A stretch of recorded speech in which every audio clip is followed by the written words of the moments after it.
You are listening to the best audio story of 2026. Don't forget to subscribe to the channel, turn on notifications, and watch until the end so you don't miss the ending that will leave everyone stunned. He opened his wife's suitcase and found another man's shirt inside. Michael Bennett opened his wife's suitcase because he wanted to be kind. That was the first thing he would remember later, not the shirt, not the receipt, not Claire's face when she walked out of the bathroom and saw what he was holding. He would remember the reason he had touched the suitcase at all. Kindness. Claire had returned from her 3-day business conference in San Diego, looking exhausted. Her flight had been delayed twice. Her hair was tied loosely at the back of her neck. Her makeup faded, her smile careful and thin. Michael had waited for her at Denver International Airport with coffee in one hand and her favorite cinnamon muffin in the other. When she stepped to arrivals, pulling her black suitcase behind her, he felt something warm and hopeful move in his chest. He had missed her. That surprised him. Not because he did not love his wife, but because missing her had become complicated lately. Their marriage had grown quiet over the last year. They still lived together, slept in the same bed, paid the same mortgage, attended the same dinners. But something between them had thinned. They no longer reached for each other easily. They no longer fought much either. Sometimes Michael thought fighting might have been better. Fighting meant two people still believed words could change something. What he and Claire had now was politeness, efficient, peaceful, lonely politeness. So when he saw her at the airport, he smiled with real relief. "Hey," he said. Claire looked startled by the coffee, then softened. "You brought coffee? And a muffin?" She gave a small laugh. "Mi hero." He took her suitcase handle. "How was the conference?" "Long," she said. "Too many panels. Too many people pretending networking isn't just small talk with business cards." Michael smiled. "That sounds accurate." She leaned into him when he hugged her, but only for a second. Then she stepped back. On the drive home, she talked about delayed flights, a keynote speaker who loved his own voice, and a client dinner where the salmon was dry. Michael listened carefully, trying not to check his phone, trying to show her that he could still be present. He had been trying lately. Late, perhaps, but trying. At home, Claire rolled her suitcase into the bedroom and left it beside the bed. "I need a shower," she said. "I feel like airplane air is still on my skin." "Go," Michael said. "I'll order dinner." She hesitated when he reached for the suitcase. "I can unpack later." "I'll throw the laundry in." "You relax." "No, Michael. It's fine." Her voice came out too quickly. He looked at her. "It's just laundry." For a moment, something crossed her face. Fear, maybe. Then it disappeared. "Okay," she said softly. "Thanks." She went into the bathroom and closed the door. A minute later, the shower started. Michael unzipped the suitcase. He expected dresses, toiletries, wrinkled blouses. Maybe the black heels she always complained hurt her feet, but packed anyway. At first, that was all he found. A navy blazer, 2 silk blouses, a black evening dress, makeup bay, pajamas, a half-empty bottle of hotel lotion. He lifted out a bundle of clothes and placed them in the laundry basket. Then he saw it. Folded carefully beneath Claire's black evening dress was a white man's dress shirt. Michael stared at it. For a moment, his mind tried to make it his, but it was not his. The collar was wider. The cuffs were French cuffs. The fabric was expensive, soft and crisp even after travel. It smelled faintly of unfamiliar cologne cedar, spice, something sharp and masculine. Michael picked it up slowly. His first thought was innocent. Hotel laundry mix-up. That happened. Hotels lost things. Dry cleaning got confused. Clothes ended up in the wrong bag. But the shirt was not tossed in randomly. It was folded, hidden under her dress. His fingers moved over the pocket. Something was inside. He reached in and pulled out a small folded receipt. Aurelia Hotel, Bar San Diego, 2 martinis, 1 sparkling water, 11:42 p.m. Signed, Ryan Cole. Michael's breathing changed. Ryan Cole. He knew the name. Claire had mentioned him before the trip. A senior client strategist and us from a partner agency. Charming, apparently. Good with presentations. The kind of man who, according to Claire, could sell rain to a storm cloud. Michael looked at the bathroom door. The shower was still running. He looked back at the shirt. A man's shirt. A hotel bar receipt. 2 drinks near midnight. Signed by Ryan Cole. And Claire had told him that on the final night of the conference, she was exhausted and going to bed early. Michael stood beside the open suitcase, holding another man's shirt in his hands, and felt the room shift around him. Michael and Claire had been married for 7 years. In the beginning, they had been easy. They met at a downtown Denver bookstore during a winter storm. Michael was there buying a birthday gift for his sister. Claire was arguing with the cashier about whether a cookbook should be filed under lifestyle or food. It has recipes, Claire said. It also has essays, the cashier replied. Claire turned toward Michael, who had been waiting behind her, and said, "You look neutral. Is this a cookbook or an emotional support object?" Michael glanced at the book. It has soup on the cover. "I vote cookbook." Claire pointed at him. "Thank you. A man of reason." They ended up trapped in the store cafe for an hour, while snow buried the street outside. She told him she worked in marketing and hated networking events. He told her he worked in operations and hated small talk. She laughed at his dry humor. He loved the way she made strangers feel like co-conspirators. Their marriage began with laughter. It stayed that way for a while.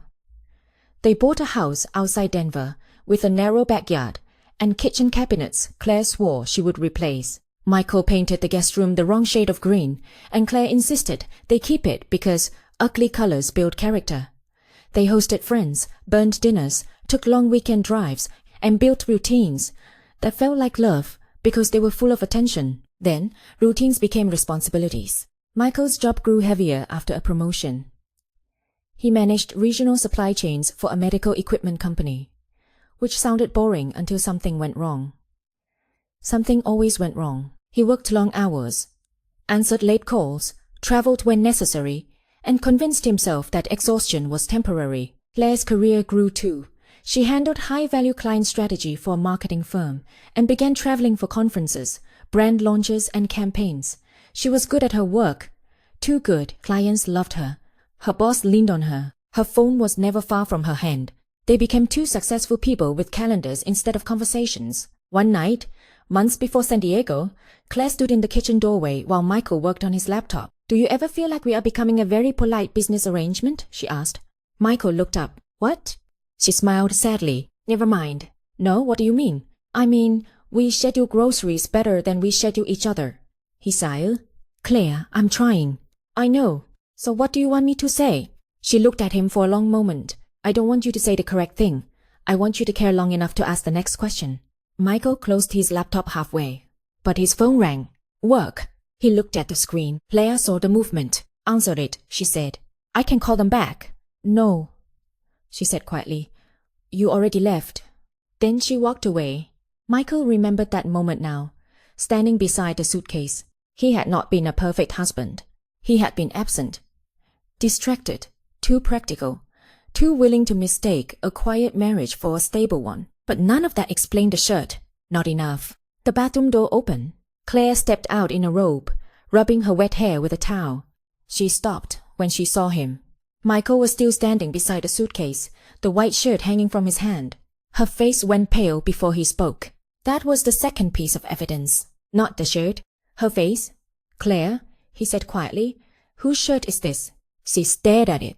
Her mouth opened, then closed. "Where did you find that?" "In your suitcase." She swallowed. Oh, it must be from the hotel laundry." Michael nodded slowly. "The hotel laundry?" "Yes." He lifted the receipt. "With Ryan Cole's bar receipt in the pocket?" Claire's eyes closed. Only for a second, but it was enough. Michael's voice remained calm. He did not know how. "Try again." She lowered the towel. "Ryan spilled wine on his shirt after the conference dinner. He asked if I could bring it back because the hotel laundry was closed and my suitcase was open. So You packed his shirt. He asked me to. Fold it under your dress." I panicked. "About laundry?" Claire's eyes filled. "Michael?" He looked at the shirt again. "It smells like him." She flinched. He had not meant to say that. But now that he had, the room seemed to fill with the cologne. Another man's presence in their bedroom, in her suitcase, between her dresses, inside their house. Michael placed the shirt on the bed carefully, as if sudden movement might detonate something. "You told me you went to bed early that night." "I was tired." At 11:42 p.m., Ryan bought 2 martinis at the hotel bar. Claire's lip trembled. "I had 1 drink. You said you were asleep. I didn't want you to worry." He laughed once. It sounded strange and flat. "You didn't want me to worry about a drink?" She did not answer. The silence answered for her. Michael stepped back from the bed. "How long?" Claire began crying. That was when he knew the question had found its target. How long, Claire? It wasn't. How long? She pressed her hand to her mouth. It started before the trip. The room tilted. Michael gripped the back of a chair. Physical? She shook her head quickly. Not before San Diego. He closed his eyes. Not before. I'm sorry. Don't start with sorry. She sobbed. He opened his eyes and looked at her. What happened in San Diego? Claire looked at the floor. The silence stretched. He no longer needed the answer. Still, he forced it into the room. What happened? Her voice was barely audible. He came to my room. Michael felt something inside him collapse without sound. He did not scream. That surprised him. He always thought betrayal would make him loud. Instead, it made him precise. Leave the bedroom, he said. Claire looked up. What? I need you to leave this room. Michael, please, I cannot stand in here with you and his shirt. She cried harder. He pointed toward the hallway. Please. She gathered her robe around herself and walked out. Michael sat on the edge of the bed. The white shirt lay beside him. For a long time, he did not move. Then, he picked up his phone and searched Ryan Cole. Photos appeared. Ryan at conference panels. Ryan on LinkedIn. Ryan in a navy suit beside Claire in a group photo from the San Diego conference. Michael zoomed in. Ryan was wearing the white shirt. Same collar, same French cuffs. Claire stood beside him, smiling. Not a broad smile. Something softer. Something private. Michael searched the conference hashtag. More photos. Claire and Ryan at the final dinner. Claire and Ryan near the hotel lobby. Claire and Ryan standing too close in a group by the bar. In one candid photo, Ryan's hand hovered near Claire's lower back. Michael stayed until the image blurred. Then he opened the old tablet they kept in the kitchen for recipes and streaming. Claire's messages had synced there months ago before she changed settings. He searched Ryan's name. Nothing, then initials. RC Strategy. A thread appeared. Most of it had been deleted. Enough remained. Ryan, I think my shirt ended up in your suitcase. Claire, don't text me about that. Ryan, tell Michael the hotel laundry mixed it up. Easy. Michael's chest tightened. A cover story. Prepared before he even asked. He scrolled. Ryan, you looked beautiful tonight. I hated watching you go upstairs alone. Claire, I should have gone alone. Ryan, but you didn't. Another message, dated weeks earlier. Claire, when I'm with you, I remember what it feels like to be wanted. Ryan, then stop pretending your marriage is enough. Michael set the tablet down and stood. He walked to the kitchen, poured a glass of water, and dropped it before taking a sip. The glass shattered across the floor. Claire rushed in from the living room. Michael? He stared at the broken glass. She stopped in the doorway. Neither moved. Finally, he said, it didn't happen because of the trip. Claire cried silently. The trip only gave you a room. She covered her mouth. He looked at her. You came home with a shirt because you were careless. But the affair was already packed before you left. Claire folded in on herself, sobbing. Michael did not comfort her. He swept the glass into a dustpan with hands that would not stop shaking. The next day, Michael laid the evidence on the kitchen table. The shirt, the bar receipt, conference photos, printed messages, hotel room service charges he found after checking the credit card statement. 2 breakfasts charged to Claire's room. 1 late-night bottle of wine. The white shirt sat in the center like a silent witness. Claire came downstairs slowly. She had slept in the guest room. Or maybe not slept at all. She looked smaller than she had at the airport. No makeup, hair tied back, eyes swollen. Michael sat at the table. Sit down. She sat. He pointed to the shirt. 1 shirt could be laundry. Then he placed the receipt beside it. A receipt could be explained. Then the photo. A photo can be called coincidence. Then the messages. But all of them together are a confession. Claire covered her face. He waited. When she lowered her hands, she looked at him with a grief that would have moved him once. Now it only hurt. Tell me the truth, he said. All of it. No protecting yourself. Claire nodded, shaking. It started after the Phoenix client page. Michael remembered that trip. She had come home energized, talking about how well the presentation went. Ryan and I worked late. He listened to me. I told him things I should have told you. Michael flinched. Claire continued. At first it was only messages. I told myself it was harmless because nothing physical had happened, but I knew I was hiding it. That should have told me. Yes, Michael said. She accepted the word like a blow. In San Diego, after the final dinner, we went to the bar. I told you I was going to sleep because I didn't want questions. We had drinks. He walked me to my room. Her voice broke. He let him in. Michael looked down at his hands. They were clasped so tightly his knuckles were white. Claire whispered, "I'm sorry. Did you think of me?" She cried harder. "Yes." "And still?" "Yes." That answer hurt more than a lie, because it meant he had not disappeared from her mind.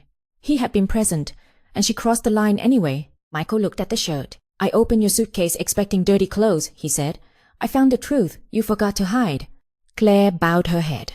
He continued, "Loneliness could have been a conversation. Betrayal was a choice. I know." "No," he said softly.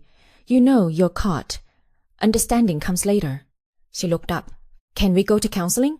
He laughed quietly. "No." Her face crumpled. "I don't want to lose you. You risk me repeatedly." "I know. You risked me when you answered him, when you hid messages, when you went to the bar, when you opened the hotel room door, when you packed his shirt." Claire sobbed. "You packed your lies better than your clothes," Michael said, voice breaking. "But you still brought one truth home." Michael confronted Ryan 3 days later. He had not planned to, or maybe he had. Ryan was scheduled to be in Denver for a client meeting with Claire's firm. Michael found the location through the conference email chain Claire had left open on her laptop. He waited outside the downtown office building in his car, feeling foolish and furious. Ryan came out at 5:20 p.m., wearing a gray suit and carrying a leather bag. Michael stepped onto the sidewalk. "Ryan Cole." Ryan stopped. Recognition moved across his face. "You must be Michael." Michael almost smiled. "So you knew my name?" Ryan sighed. "I don't think this is productive." "No, productive was probably when you suggested the hotel laundry story." Ryan's jaw tightened. Michael stepped closer. The shirt was the accident.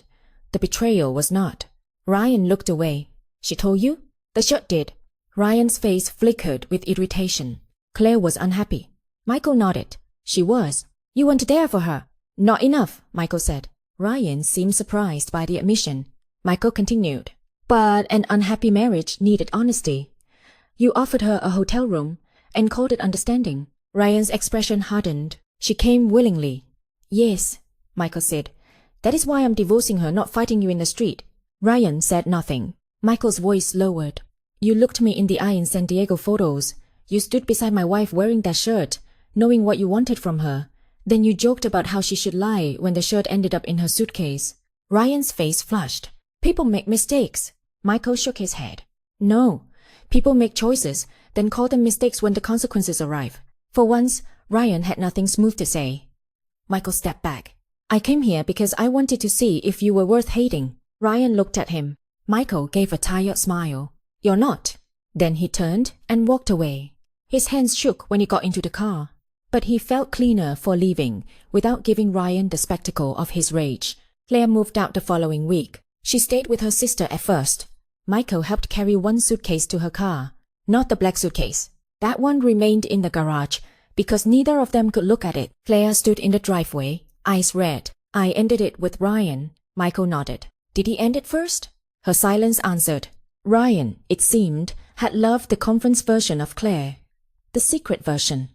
The version who existed in hotel bars and messages and rooms away from real life. He did not want the consequences. He did not want the broken woman with a suitcase, a ruined marriage, and nowhere to place her shame. He said it got too complicated. Claire whispered. Michael looked away. "That must have been hard."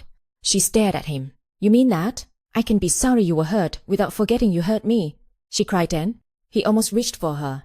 Almost. Instead, he held still. There are moments when kindness becomes dangerous because it looks too much like permission. Claire drove away. Michael went back inside the house. The bedroom smelled faintly of her shampoo. He opened the windows. The marriage ended in paperwork and silence. Divorce, Michael learned, was both brutally emotional and absurdly administrative. Bank accounts, furniture, insurance, the house, shared subscriptions, tax documents. No form asked about the shirt. No line allowed him to write. "I found another man's clothing in my wife's suitcase and heard my life split open." They had no children, which people called a blessing.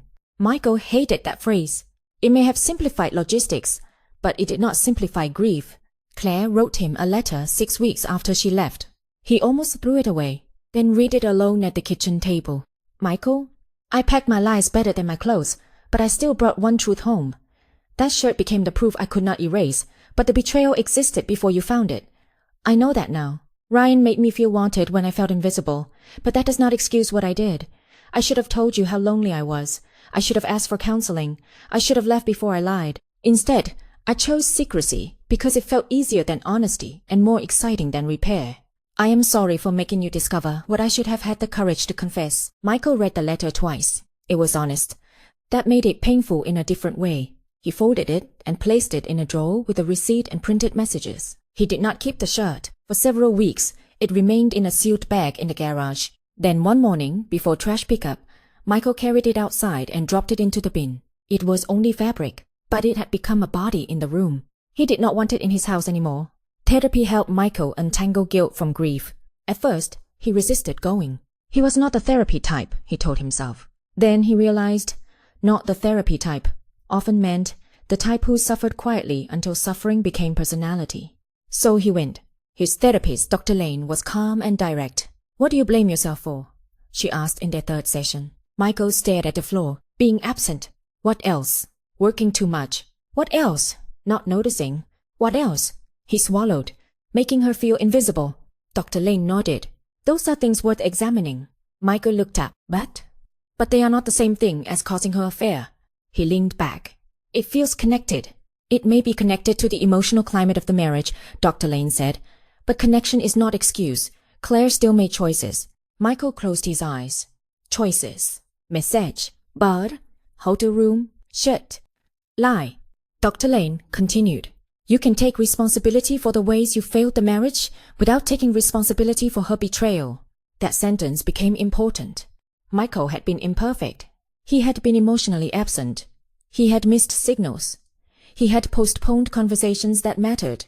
He had let work become an easier place than intimacy. But imperfection was not a permission slip for betrayal. Claire's choices belonged to Claire. His healing belonged to him. Months later, Claire asked to meet. Michael agreed because the divorce was almost final and because part of him wanted to see if she still had the power to turn him into a ruin.